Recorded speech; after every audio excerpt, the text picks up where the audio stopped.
Bueno, el día de hoy vamos a tratar muy pocos asuntos, uno nada más. Ahora sí que es calidad, no cantidad. Estamos muy contentos porque ya el día de ayer se aprobaron las leyes secundarias para la Guardia Nacional. Se terminó ya todo el proceso que incluyó la reforma constitucional que fue aprobada por la Cámara de Senadores, por la Cámara de Diputados, de manera unánime, en el caso de los senadores, creo que un voto en contra en la Cámara de Diputados y también en las 32 legislaturas locales por mayoría. Eso en cuanto a la reforma constitucional, es un hecho histórico.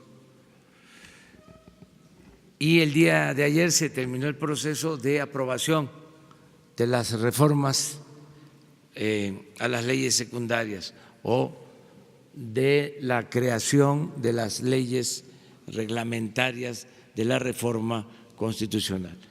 Y miren, agradecerle mucho a los legisladores de todos los partidos.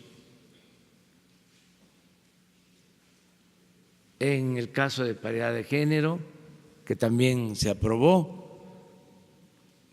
pues fueron 445 votos a favor, 0 en contra, 0 abstenciones. Guardia Nacional, ahí están los resultados, en lo general 429 a favor, 1 en contra.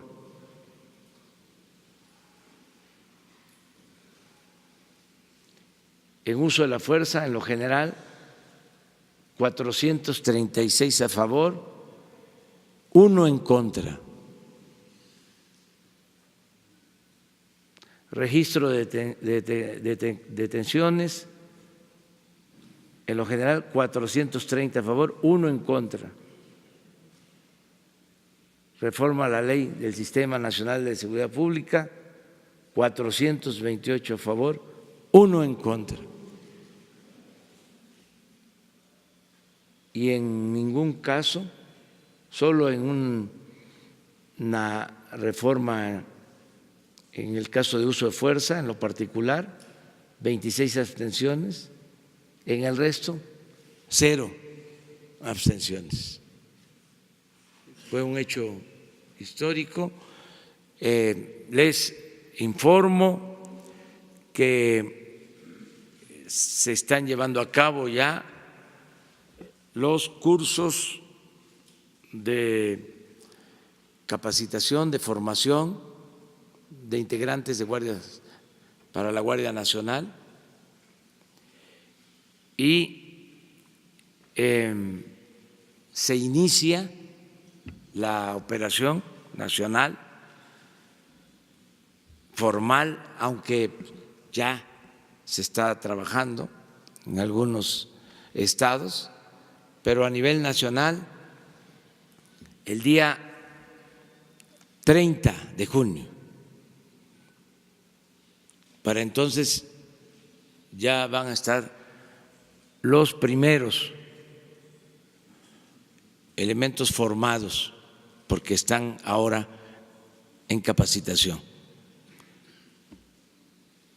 Entonces es un buen resultado, una buena noticia, porque nos va a ayudar a que se enfrente el problema de la inseguridad y de la violencia, protegiendo a los ciudadanos, que haya paz, que haya seguridad pública. Vamos ya a abrir, eso era lo que queríamos comentar. Vamos de izquierda. Buenos días, señor presidente. Urbano Barrera, del diario Ovaciones. Yo quiero preguntarle, hace unos días vino gente de Hacienda, habló de bienes asegurados, ¿sí? Mi pregunta es, aquí se expuso el caso de Rocío Orozco, que tenía propiedades en Comodato. Preguntarle, ¿sabe usted cuántos inmuebles, cuántas propiedades están en Comodato? Hay algunas que están a 10 años, a 15, a 20, a 30. ¿Qué se va a hacer con todo eso? ¿Cuántas son? ¿Cuánto representa? ¿Quiénes son los beneficiados? ¿Y qué se va a hacer en lo inmediato, verdad? Con todas esas propiedades son muchísimas y son millonarias. Esa es la primera. Estamos viendo eso. Se está haciendo un inventario de todos los bienes de la nación, de los mexicanos,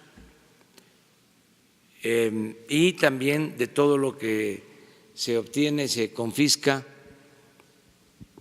por ilícitos, ya sea por la delincuencia común o la delincuencia de cuello blanco, y ya quedamos de que todo eso se va a devolver al pueblo. Ya tenemos la reforma constitucional, la extinción de dominio que permite que todos esos bienes puedan ser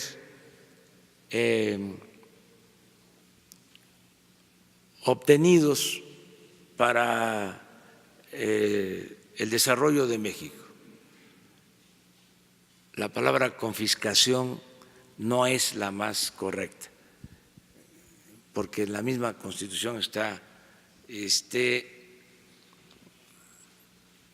prohibida la confiscación, pero sí es la recuperación de bienes, y como eso no se manejaba bien, no se sabía a dónde iban a parar los bienes obtenidos, alhajas, armas, residencias, vehículos, dinero, pues ahora se está haciendo el inventario de todo lo que hay y el instituto, para devolverle al pueblo lo robado, va a darle seguimiento. Tenemos el caso, por ejemplo, de la confiscación de dinero, de dólares, que antes, según el informe que me presentaron, iba ese dinero al Banco del Ejército, a las bóvedas del Banco del Ejército, y ahora va a los ministerios públicos, a la Fiscalía General. Entonces estamos resolviendo sobre leyes secundarias para definir claramente qué destino van a tener estos bienes. Ya lo acordamos de que se tienen que devolver al pueblo, y en dónde van a quedar en custodia, que se sepa muy bien y que se transparente, que cada mes se informe de cuánto ingresa. Hoy precisamente nos informaron sobre la operación del Ejército y de la Marina en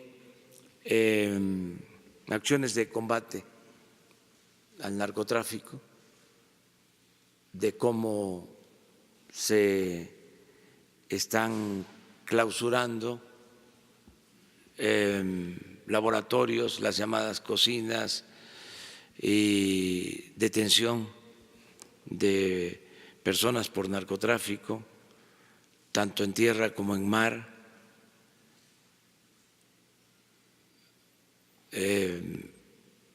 Todo el operativo que nos informan de manera periódica sobre esto, y hoy nos informaban precisamente de lo que se recupera.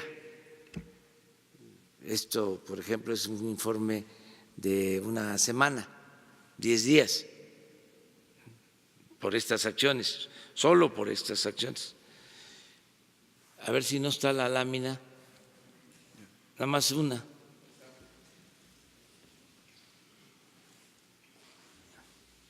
Este es del 9 al 23 de mayo.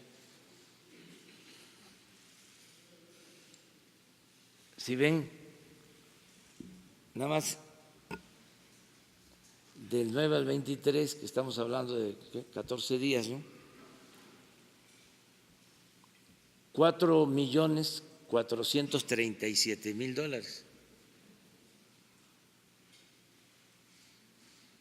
50 millones de pesos aproximados, si hago bien las cuentas. Entonces, todo esto va para la gente, se regresa y se va a estar informando. Y ven también vehículos y armas.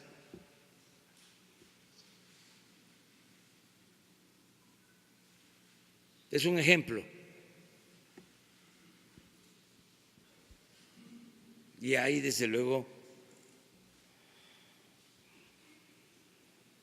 pues bienes, hay propiedades, y se está haciendo todo el inventario para devolverlo a la gente.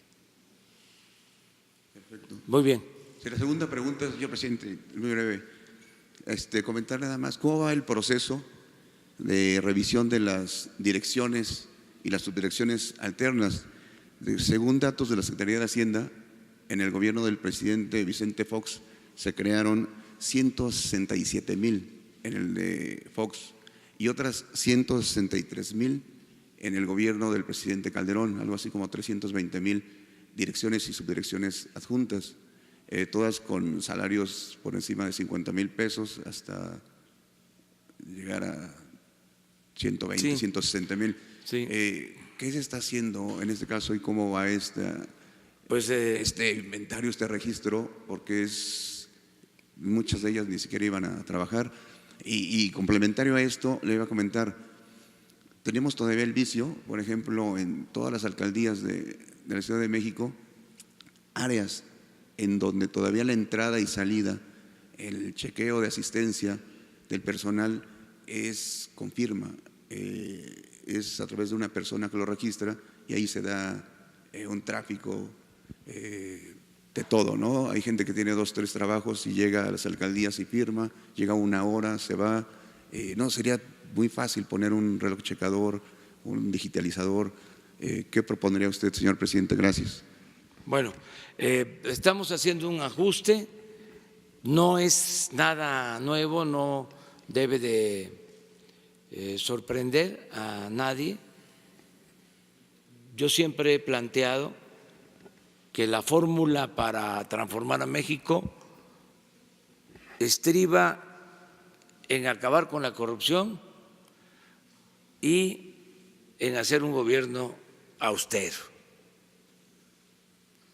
Esa es la fórmula. Y que eso permite liberar muchos fondos para el desarrollo. Porque era mucha la corrupción en todos lados.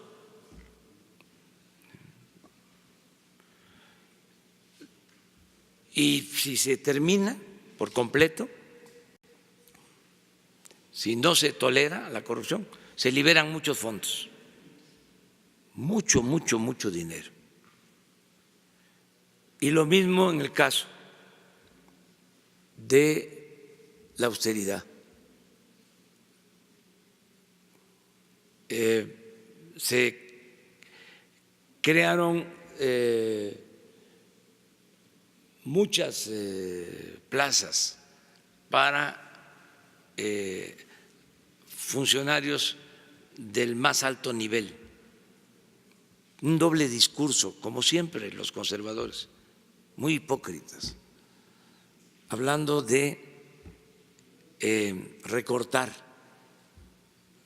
bases a trabajadores sindicalizados, hablando de que el problema de Pemex era el crecimiento de la nómina de trabajadores, o lo mismo en la Comisión Federal de Electricidad, o lo mismo con los maestros.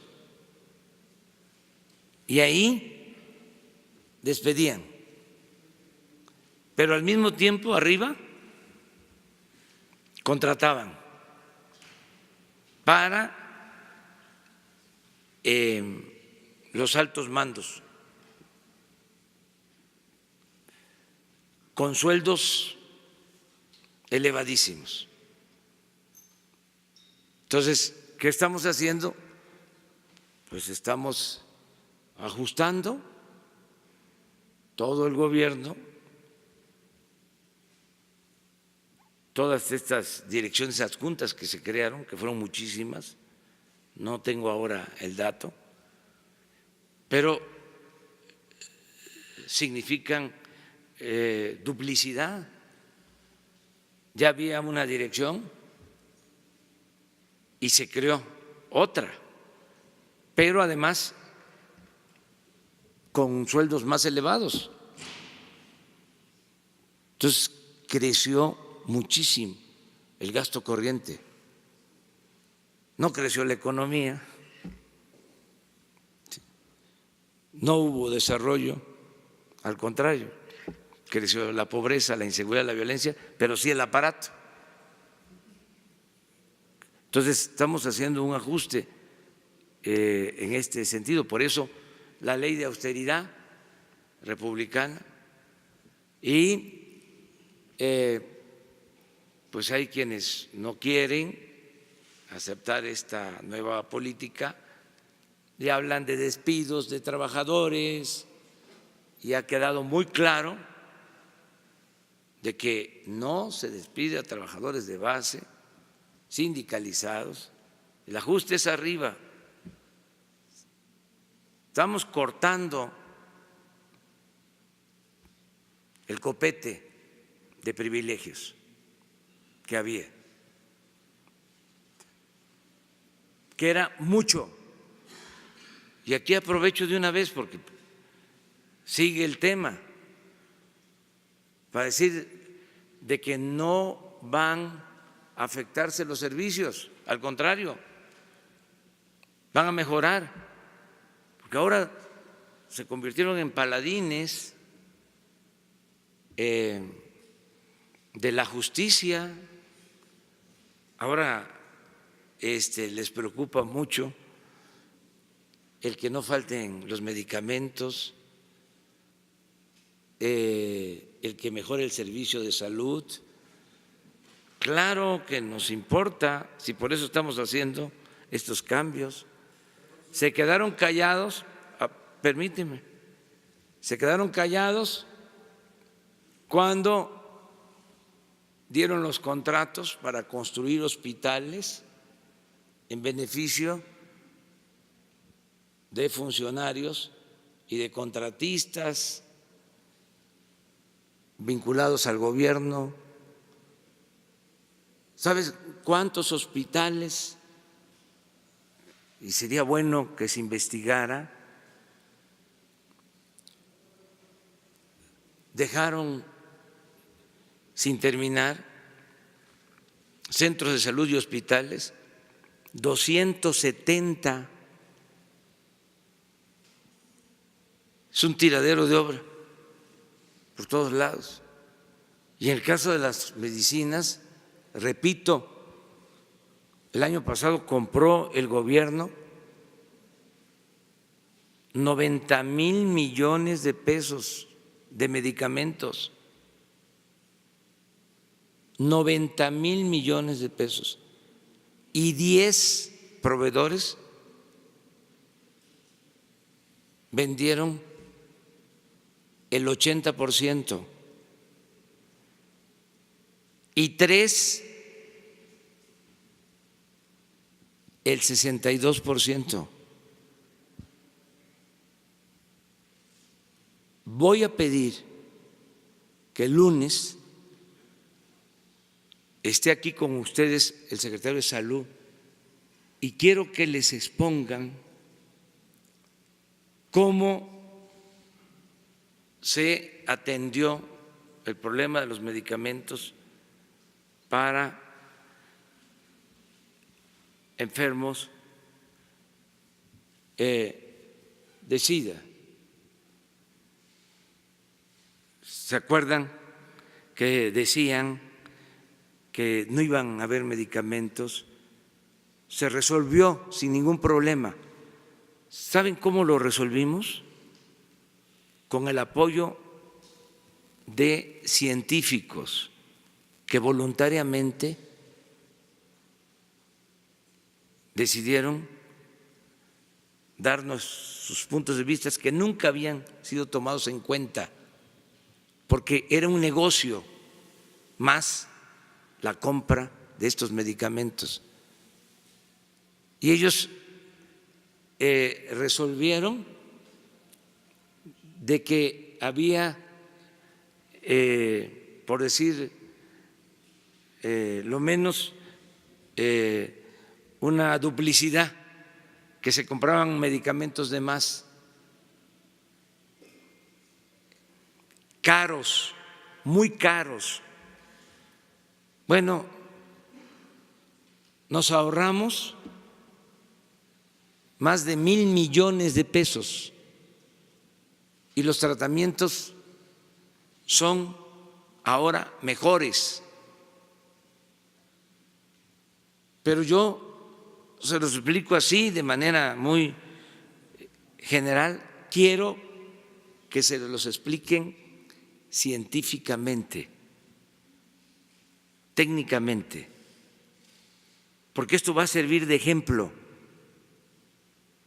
para desenmascarar a todos estos corruptos que lo que quieren es seguir robándose el dinero de las medicinas. Por eso vamos a que el lunes se haga esta exposición y les expliquen en general cómo está la situación de las medicinas. Tenemos fuertes presiones, pero vamos a resistir. No se va a permitir el huachicol en nada, ni en la compra del papel para libros, ni en las medicinas, ni en la compra de alimentos. En nada se acaba el huachicol, se termina la corrupción. Y habían hasta quienes no tenían nada que ver con la venta de medicamentos, políticos. Luego se enojan porque salen a relucir los nombres, pero ¿para qué se meten? El pueblo es mucha pieza.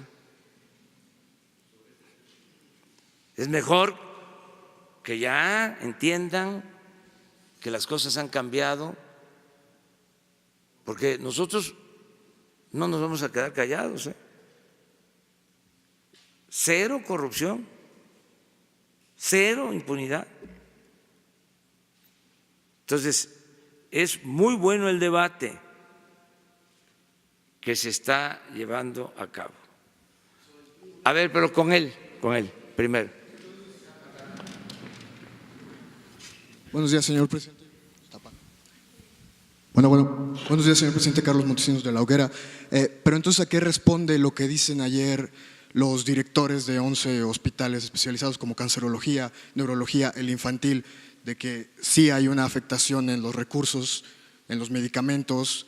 En cancerología, por ejemplo, los cuidados paliativos ya se ven afectados, se están teniendo que recortar los números de citas, de atenciones. ¿A qué responde si usted mantiene esta postura? ¿Dónde está ese dinero? ¿Dónde están esos recursos? Habría que revisar, pero los institutos tienen presupuesto suficiente. Les diría que son de los hospitales con más recursos. Claro, bien merecido, son institutos de excelencia, son institutos de dimensión mundial, así como se atienden esos institutos, así como se tiene presupuesto en esos institutos, así quisiera, y ese es mi propósito, que haya atención médica en centros de salud, en las comunidades pobres, que no falten los médicos, que no falten los medicamentos, y en todos los hospitales. Entonces, si hay falta de medicamentos o de equipos en los institutos, de inmediato se resuelve, porque hay presupuesto. Además, que quede también absolutamente claro, para la salud del pueblo, para la educación del pueblo, no hay límite en cuanto a presupuesto. Sería una contradicción que un gobierno que surge de un movimiento popular,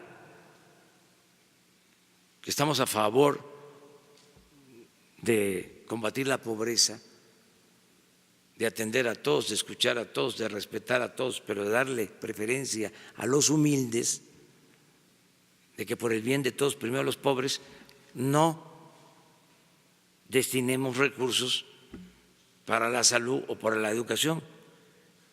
Si ayer hablé, lo vuelvo a decir, el compromiso es que vamos a tener en el sexenio un sistema de salud pública como el de Canadá, como el de los países nórdicos. Es el compromiso. Atención médica, medicamentos gratuitos, centros de salud, hospitales suficientes, no saturados, buenos equipos, buenos laboratorios, médicos suficientes, especialistas, no solo en las grandes ciudades, sino donde hay hospitales de especialidades en las zonas apartadas y que necesitamos tener especialistas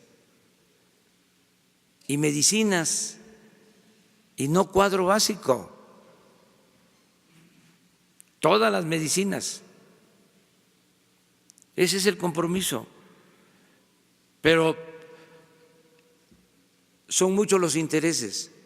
Yo nada más les recuerdo, para documentar sobre el porqué de esta polémica y el porqué de este asunto.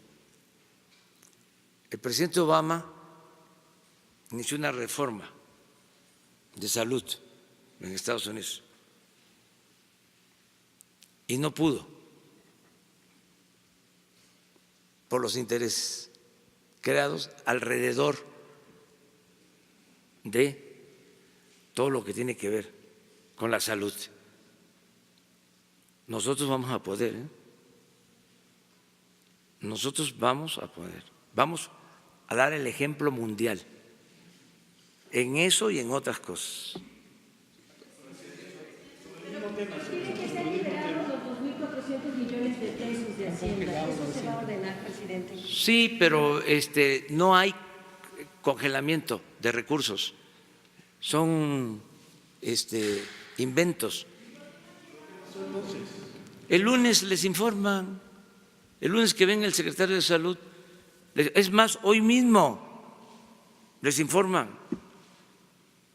Es que lo voy a volver a decir, que parece que no se entiende.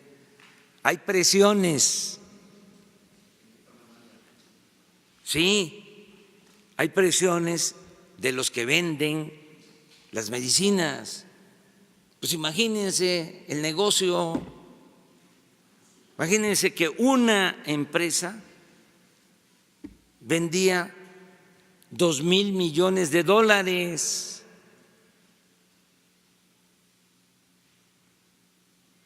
$2,000 millones. Ese es el problema. Y pues hasta vinculación con medios de información, pero ya no quiero seguir hablando de estos asuntos porque luego se enoja mucho, pero ¿También se vincula, maestro, director del instituto de irregularidades? no, es que ¿Los que fueron a pedir los recursos? sí, por falta de información. ¿Los directores tienen falta de información? Sí, es posible que tengan falta de información. Por eso hoy se va a aclarar sin ningún problema. Y es como el huachicol. ¿Se acuerdan que nos quedamos sin gasolinas? Y la gente apoyó. Pues es que estamos limpiando de corrupción y siempre que hay un cambio de fondo, pues se molestan, no les gusta.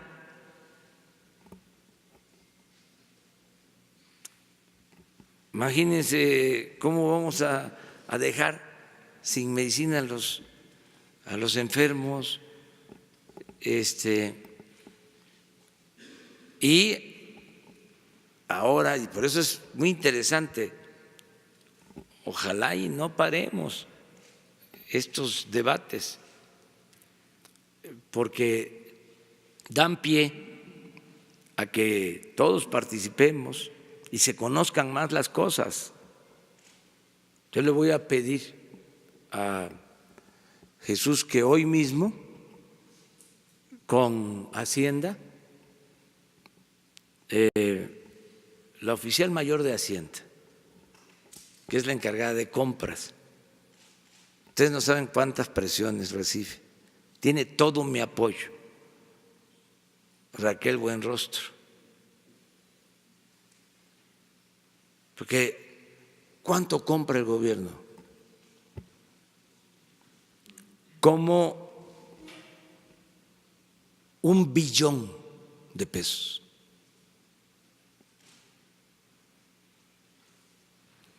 Y estamos calculando que nos vamos a ahorrar por lo bajo 200,000 millones de pesos.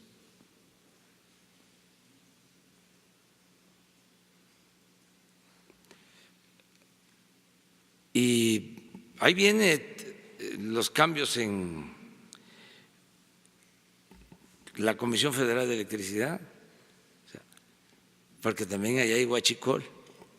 De una vez se los adelanto. Se acaba el huachicol en las medicinas, en el tráfico de medicinas, se va a terminar. Y también el huachicol en la educación,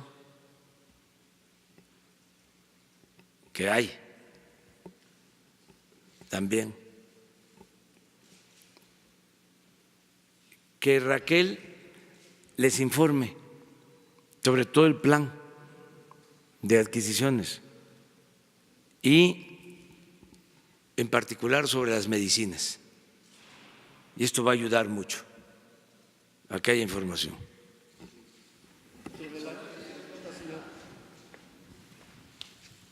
Buenos días, presidente. Soy Antonio Ruiz de Sin Censura Chicago.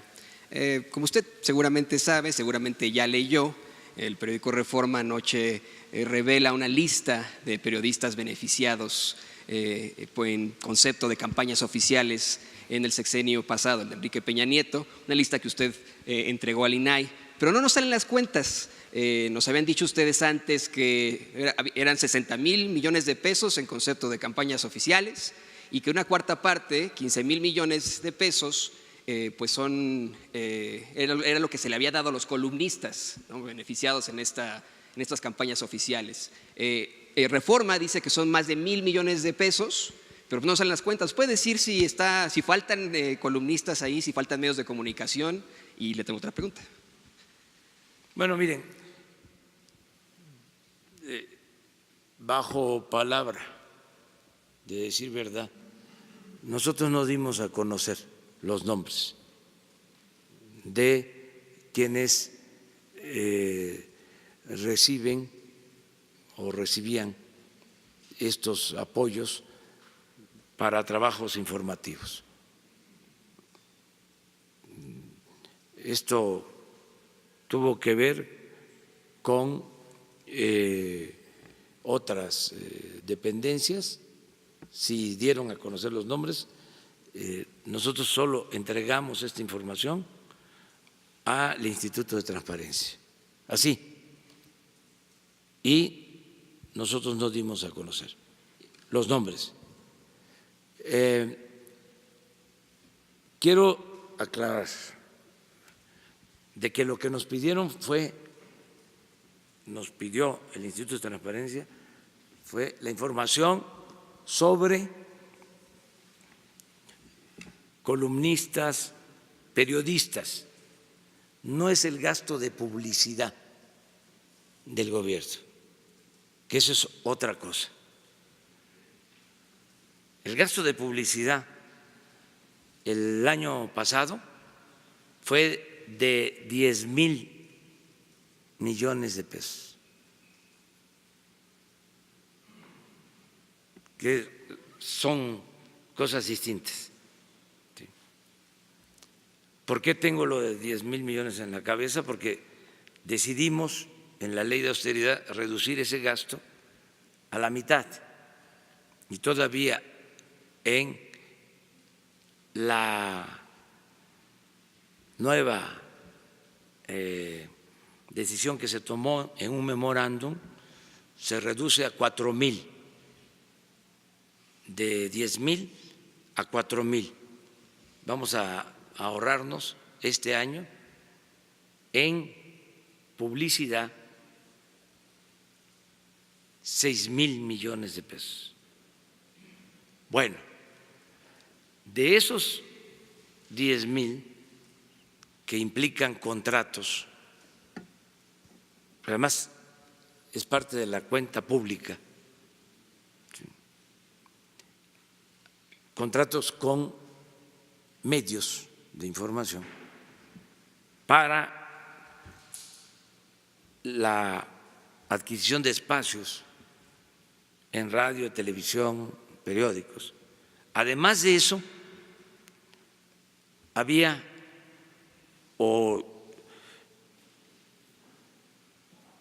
se incluía alrededor de 1,000 millones en todo el proceso, 260 millones de pesos. Yo vi el informe antes de que se enviara, de dinero que se entregaba a columnistas, periodistas, por servicios,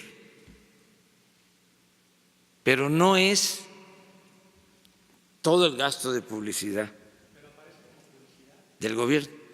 Ah, bueno, sí, sí, como parte de la publicidad del gobierno se les daba un recurso. ¿Esos nombres no los va a dar a conocer? ¿Los nombres de estos periodistas que solamente Nosotros no. ¿No lo dieron a conocer ustedes al INAI, esos nombres? Sí. Porque honestamente, presidente, Nosotros, esto es absolutamente antiético. A mí me enseñaron en los primeros semestres de periodismo que columna pues es un artículo de opinión, es un editorial. Imagínese usted que se le paga millones de pesos a un columnista para emitir una opinión, es antiético, ¿no le parece? Sí, pero hay un instituto de la transparencia para eso, que fue el que nos solicitó la información.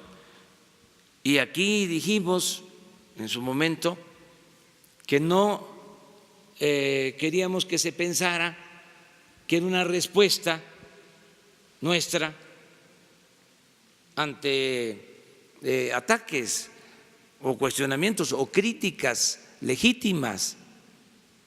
No, se hizo porque ciudadanos pidieron al Instituto de la Transparencia esa información y el Instituto de la Transparencia nos pidió a nosotros esa información y nosotros entregamos esa información y dijimos no vamos a revelar los nombres. Además aclaré que lo de la publicidad es legal, es decir, todos los gobiernos contratan publicidad. Oiga, presidente, pero ya como último, nos habla ahorita si ahora aparecen nombres en un periódico, pues hay que ver quién le entregó esa información. Primero, en ese periódico también se dieron a conocer hace 2 días nombres de condonaciones de impuestos y no aparecieron todas, ¿sí? Y eso no se vale. Porque si se da la información y entonces aparecen nada más, ¿sí? Yo no vi la lista, pero pregunté porque tengo la información, y aparece esta empresa, y aparece esta otra, y aparece esta otra. No. Entonces, eso no se debe de hacer, porque es como si aquí nosotros nos pregunta Transparencia, a ver, ¿quiénes recibían? Y los que son nuestros amigos, decimos, no, estos no, nada más van estos otros. Nosotros no mentimos, no vamos a ocultar información sobre este asunto. Y también, qué bueno que se abre el debate sobre estos temas. Es de lo mejor para la salud pública. Entonces, permítame preguntarle, nos habla ahora del fin del huachicoleo en las gasolinas, el fin del huachicoleo en la educación, en los medicamentos. ¿Por qué no el fin del huachicoleo en los medios de comunicación? ¿Por qué? Bueno, pero sigue habiendo publicidad oficial. Yo entiendo perfectamente que necesitan ustedes tener tiempos oficiales, tiene que difundir su mensaje, pero desde antes de las campañas ustedes ya difundían un mensaje muy fuerte en redes sociales. ¿Por qué no darle un fin ya a las campañas oficiales, a la publicidad oficial? Porque necesitamos también, el gobierno requiere informar y además son empresas, son fuentes de trabajo que deben de cuidarse. Además,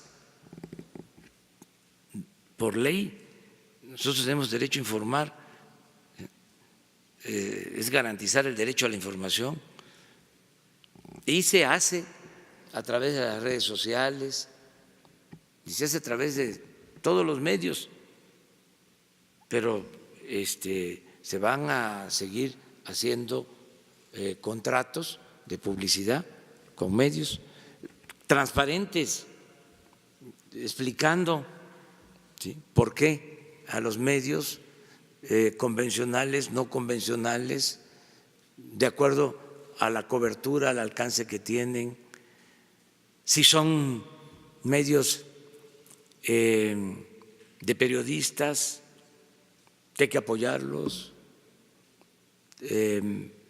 si son medios que tienen que ver con regiones apartadas, todo lo que tiene que ver con radios comunitarias, todo eso lo tenemos que apoyar y desde luego fortalecer el sistema de información que tiene el gobierno, porque tiene estaciones de radio, estaciones de televisión, pero terminar el abuso que existía, porque no solo era la publicidad, no solo era la publicidad, era el que también hacían otros negocios con el gobierno. Entonces ya todo eso se terminó y les puedo decir algo, lo están entendiendo bien los dueños de medios de información y también los periodistas, ¿sí? Algunos que se molestan, pero pues también tienen derecho a expresarse, a manifestarse. Prohibido prohibir, y no va a haber censura para nadie, para nadie. No vamos nosotros a limitar la participación de nadie. No tenemos enemigos en los medios de información. Soy cliente de algunos desde hace años. Sí, por ejemplo, de Pablo Iriar. O sea, ¿saben desde cuánto tenemos diferencias? Sí, desde el 94. ¿Cuántos años son? ¿Cuántos? 25 años. Pero lo respeto, o sea, 25 años.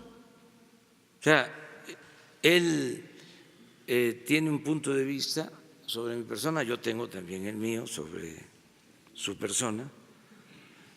Entonces, ¿y qué pasa? Nada.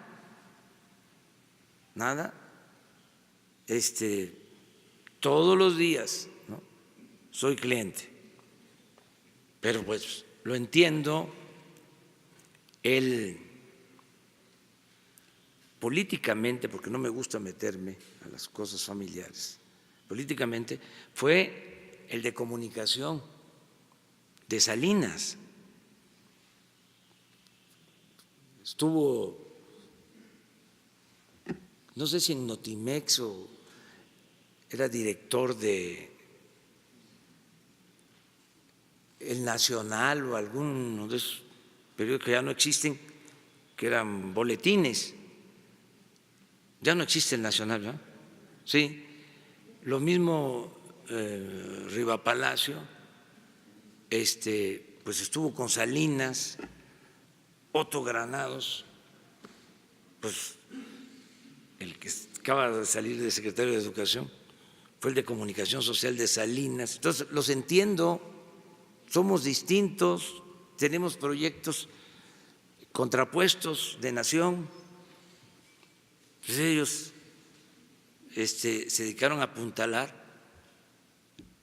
al régimen neoliberal o neoporfirista. Yo me he dedicado, ¿sí?, a cuestionar el régimen neoliberal, neoporfirista, a cambiarlo, a transformarlo.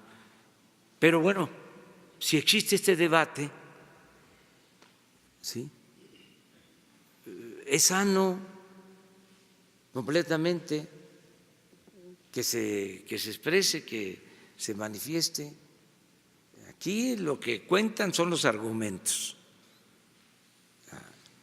Y por eso las benditas redes sociales, porque ya les he dicho y lo repito, antes pues eran nada más ellos.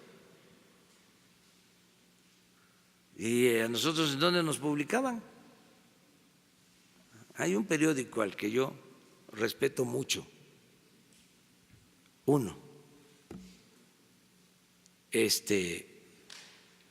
que en los tiempos más difíciles del movimiento abrió los espacios para la lucha social fundamentalmente, o para la lucha democrática con dimensión social. Entonces, es muy importante lo que está sucediendo sobre la participación de la sociedad, de los medios, ¿sí?, del gobierno, y entre todos buscar nuevas opciones, nuevas alternativas de convivencia en armonía, con libertad, sin autoritarismo, sin corrupción. Sería extraordinario abrir foros sobre este tema,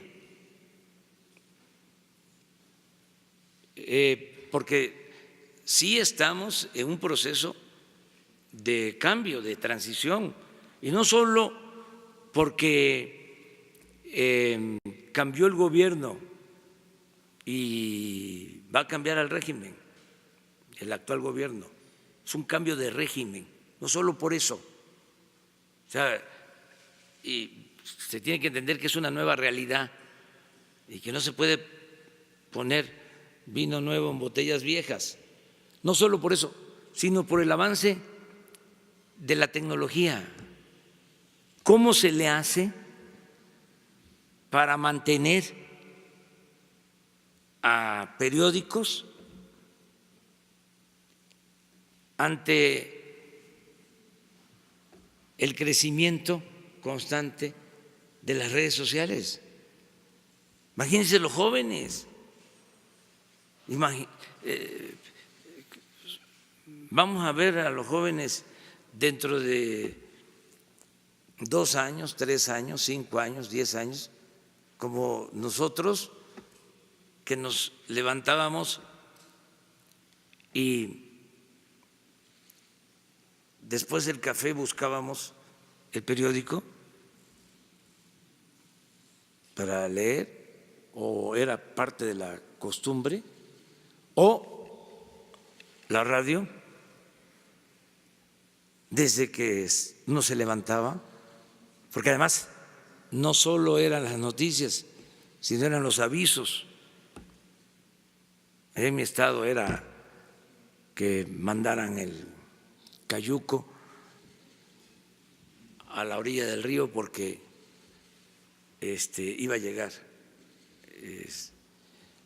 una persona y que lo cruzaran, y se usaba la radio para eso, o que un enfermo estaba en el hospital pero que ya estaba mejor.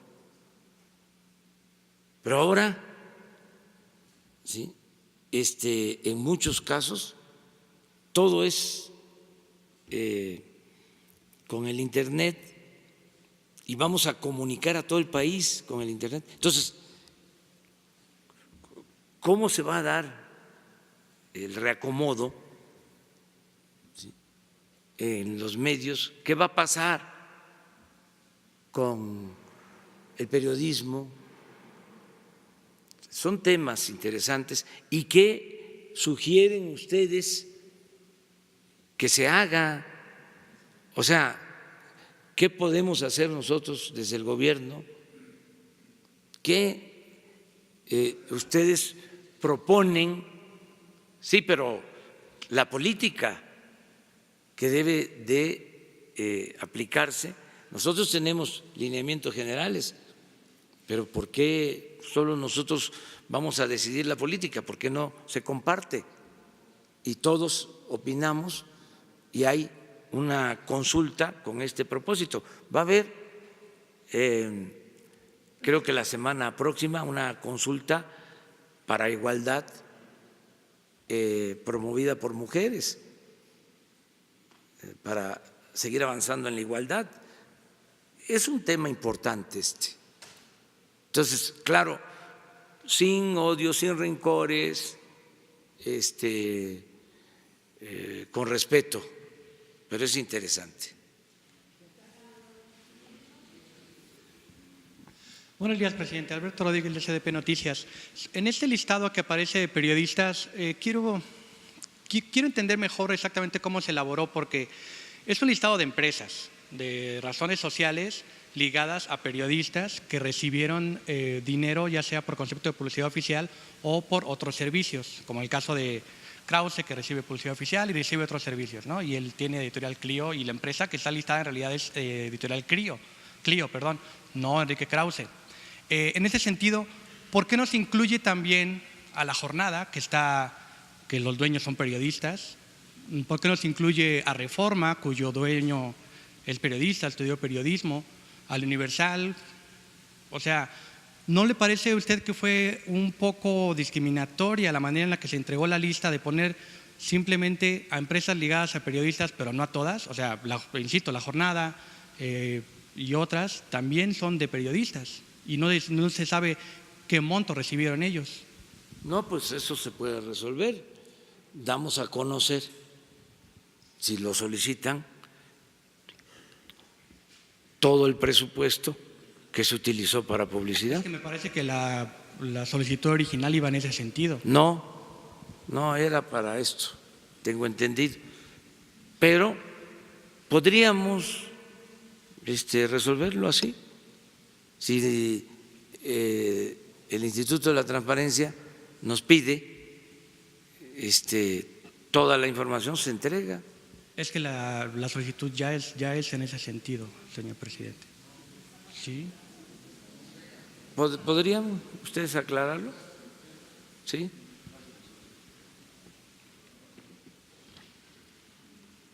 Con permiso. Buenos días. Se han hecho varias solicitudes de información.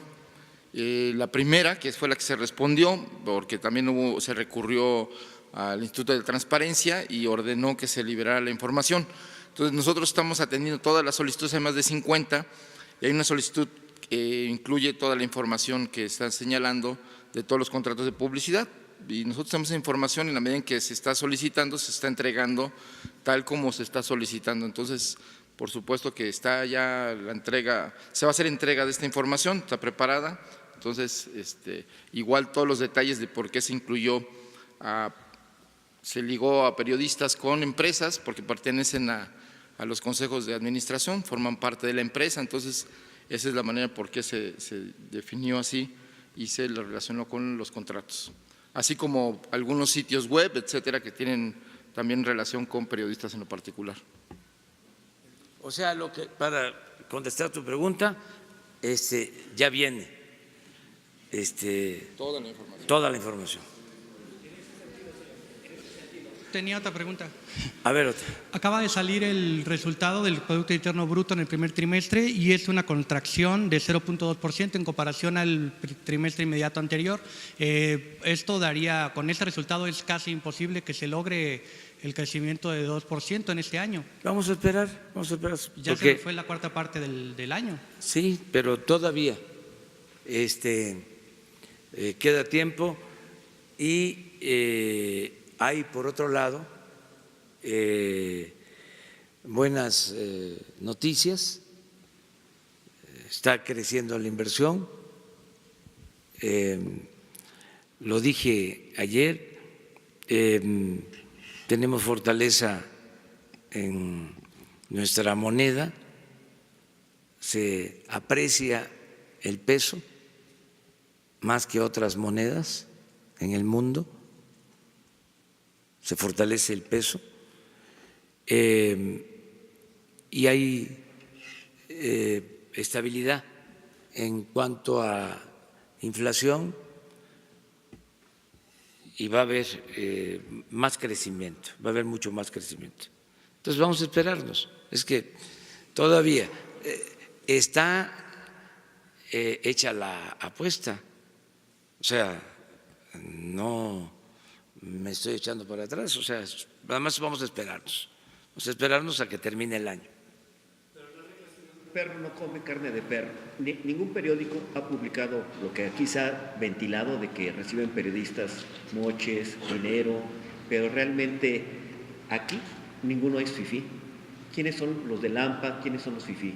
Porque aquí nos tachan de fifí, nos dicen fifí, tenemos 30 años de conocernos, yo soy fifí. No, tú no eres fifí, o sea. Entonces, o sea, ya dije, a ver, voy a definir de nuevo lo de fifí. Señor presidente, y usted aspira que tengamos salud de primer mundo, pero no tenemos vacaciones de primer mundo ni maternidad para las damas de primer mundo, porque en esos países la maternidad es de un año, aquí es de 60 días. Las vacaciones son de 6 meses y aquí son de 10 días. Sí. Vamos a tener esas... Vamos hacia el estado de bienestar que hay en los países nórdicos. En efecto, allá son bien populistas. ¿Saben qué hay allá? Con los nórdicos, los suecos, en Noruega, en Dinamarca, países populistas, la salud es de calidad y es gratuita. La educación es de calidad y es gratuita. Se garantiza el derecho a la pensión, no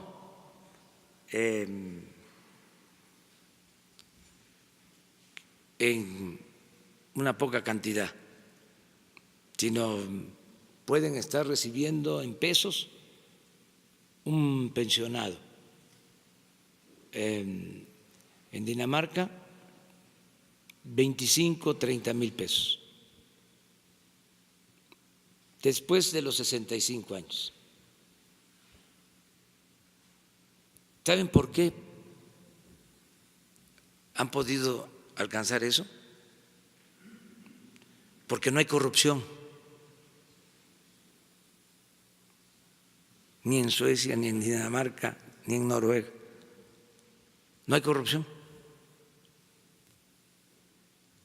Y también no hay violencia. Entonces, es muy sencilla la fórmula, que no haya corrupción. A ver, les pregunto, ¿dónde creen ustedes que hay más multimillonarios? ¿En Suecia, en Dinamarca, en Noruega o en México? ¿Dónde creen que hay más desigualdad. Entonces, por eso el cambio, por eso la transformación. Vamos poco a poco para garantizar la seguridad, que el mexicano tenga protección, tenga seguridad desde que nace hasta que muere, desde la cuna hasta la tumba, estado de bienestar. Lo podemos lograr si erradicamos la corrupción, si se acaba la corrupción. En el sexenio se va a terminar la corrupción, me canso ganso. Y eso va a mejorar las condiciones de vida y de trabajo. No solo va a haber más crecimiento, va a haber más bienestar en nuestro pueblo, va a haber felicidad. Acerca de lo de los fifís, se malinterpretó, ya todo mundo, no todos pues, pero muchos se sintieron fifís. No, hay niveles.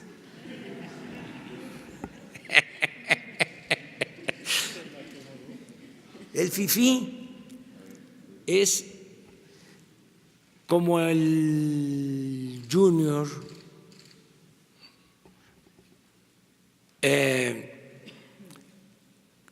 de conservadores, de oligarcas. Esto surge, lo he explicado, de cuando triunfa el movimiento revolucionario, cuando triunfa el presidente Madero, los porfiristas,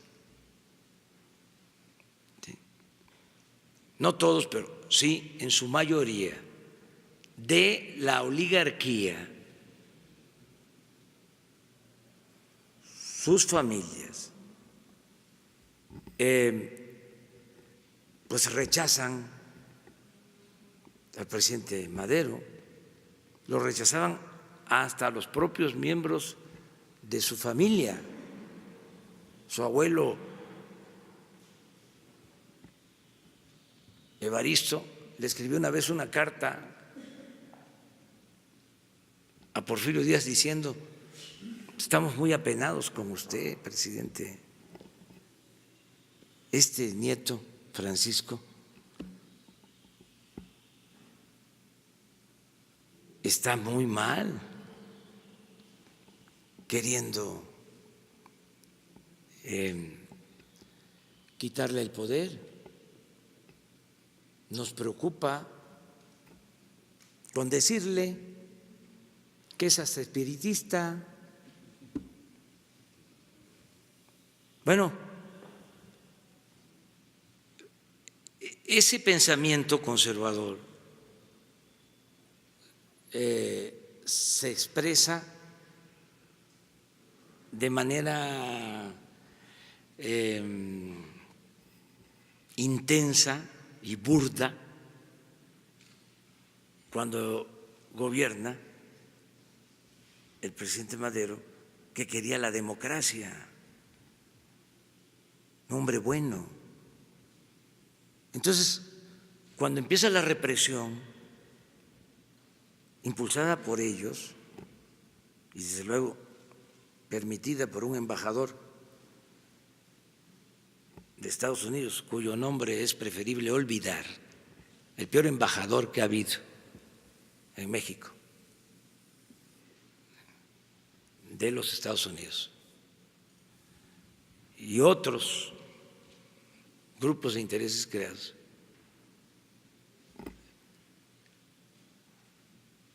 articulan un movimiento en contra del presidente Madero, al grado de que aquí lo apresan, aquí, cerquita, lo tienen en la intendencia preso, a él, al presidente, al vicepresidente Pino Suárez, al general Ángeles y de aquí los sacan en la madrugada para asesinarlos cobardemente en Lecumberri. Bueno, eso que se conoce como la escena trágica comenzó con la detención del hermano del presidente Madero, de Gustavo Madero, que lo torturaron de manera inhumana en la Ciudadela. No recomendaría a nadie leer el relato, la hazaña, el odio que se llevó a cabo en ese asesinato. ¿Qué creen que pasó? Los fifís en ese entonces quemaron la casa de la familia Madero y cuando asesinaron a Gustavo salieron por las calles en sus coches a celebrarlo. Eso eran los fifís, con una prensa de respaldo, una prensa fifí, conservadora. Entonces, estamos hablando de una circunstancia muy especial. Entonces, no es para que todo el mundo se sienta fifí, solo que tenga ese pensamiento conservador y esas actitudes. Entonces, no son ustedes fifís, o sea, ustedes son periodistas profesionales, honestos, ¿sí? Diría yo, abnegados, porque les pagan muy pocos. Lo que hay que hacer es un movimiento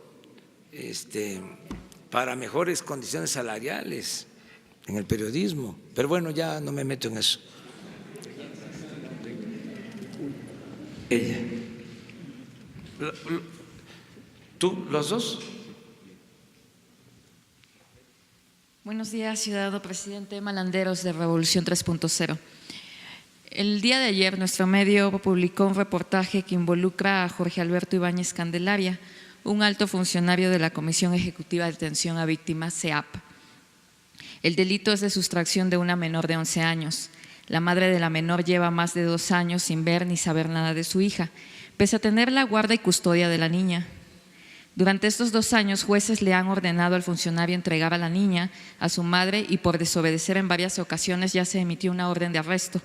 Además, un juez ordenó la búsqueda de la menor a la Policía Federal Ministerial y a la Dirección General de Asuntos Policiales Internacionales e Interpol. También se activó la alerta Amber para su localización. El propio funcionario ha retado a la madre a continuar con este proceso jurídico, aunque él nunca ha tenido la guardia y custodia de la menor. Asegura que podría continuar 2 años más sin problema, interponiendo amparo. Debo comentar que la madre no conoce el domicilio del funcionario y tampoco de su hija, y hasta hace unos días no sabía que desempeñaba el puesto de jurídico, un alto puesto en CEAP. Presidente, hay audios en poder de este medio que prueban las agresiones y amenazas por parte de cercanos al funcionario contra la madre y su familia. Además, tiene un hijo de 4 años y desde hace 6 meses no le pasa una pensión que corresponde al 45% de su sueldo.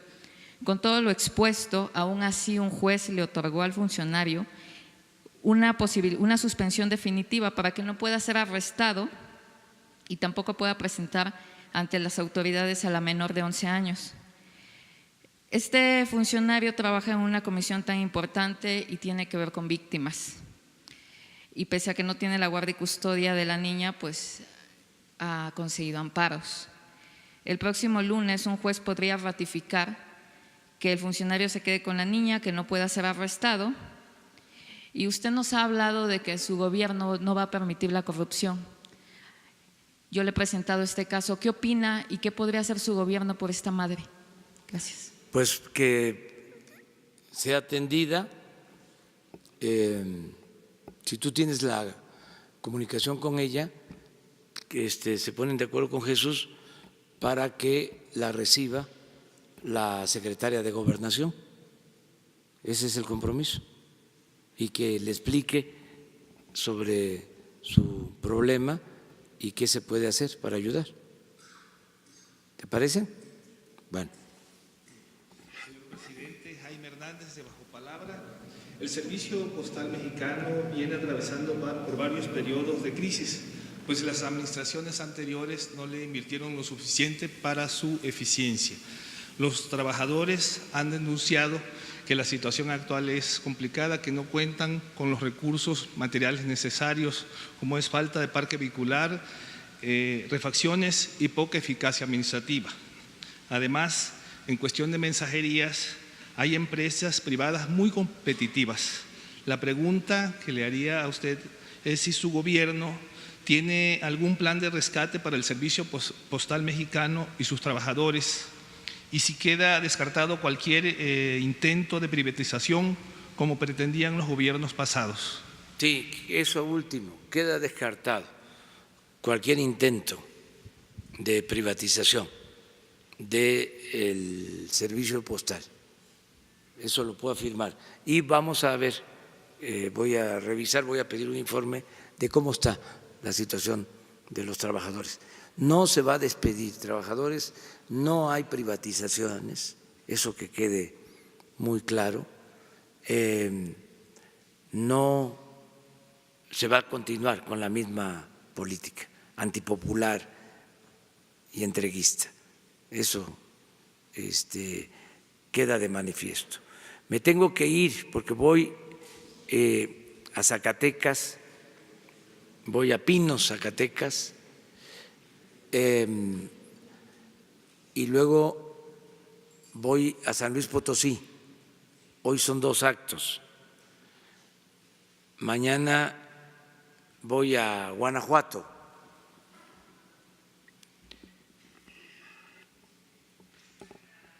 Vamos, es el sábado, vamos a estar en Guanajuato y en Querétaro.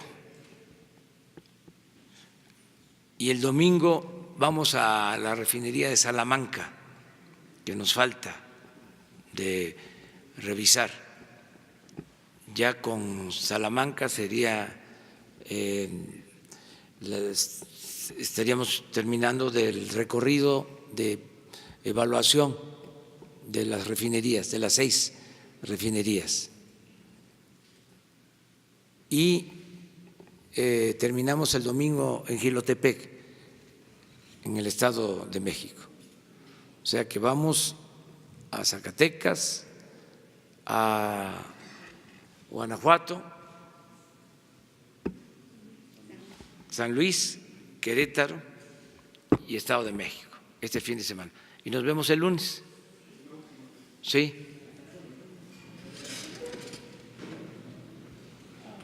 Gracias, presidente. Daniel Blancas, de Crónica. Hoy, presidente, documentamos cómo se ha desmantelado, usted sabe que es un tema al que yo le he dado mucho seguimiento, cómo se ha desmantelado el CREFAL, este organismo internacional que albergará o coordinará las 100 universidades del bienestar. Se pasó por encima de su normatividad, de sus estatutos. Usted sabe también que es un organismo que tiene representación de otros países de América Latina. Entonces, se anuló su normatividad para albergar este proyecto, que usted sabe que desde hace 70 años está destinado a la alfabetización de personas en América Latina. Se borró de su página de internet su historia, las publicaciones, su acervo bibliográfico, para albergar este proyecto de las 100 universidades. La pregunta concreta, presidente, es Si hay posibilidades reales de que este programa de las 100 universidades se quite de enredos, se quite de pisotear la vida de los estudiantes como los que ya hemos documentado de Morena, se quite de pisotear la normatividad de un organismo internacional como CREFAL para crecer como se requiere bajo la tutela constitucional de la SEP. Sí, miren, ya la vez pasada trataste el tema. Antier, se tuvo una reunión del Gabinete de Bienestar, estuvo Raquel Sosa, ya está preparada para venir aquí como acordamos y hacerles una exposición sobre las 100 universidades públicas y lo del CREFAL. Es muy probable que la semana próxima esté ella con ustedes y esté el secretario de Educación, Esteban Moctezuma, y se va a informar bien sobre este caso. Que se aclare, digamos, sí, que se todos aclare. los detalles, ¿no? Sí, sí. No sé si continúa la idea de que será un organismo externo el que administre los recursos de CREFAL o habrá alguna modificación en ese sentido. Les van a explicar cuál es el procedimiento legal que ya se resolvió sobre esto. ¿Usted sabe con qué recursos en este momento está operando CREFAL? Porque revisamos la historia financiera del organismo, se le daban alrededor de 300 millones de pesos al gobierno mexicano, pero era dinero por debajo del agua, que no había mecanismo de rendición de cuentas. ¿Se seguirá con ese proceso de alimentación financiera al CREFAL? Si te parece, que les informen la semana que viene, sobre todo esto. Están tomando Muchas nota gracias. y les van a informar. Muchas gracias. Gracias.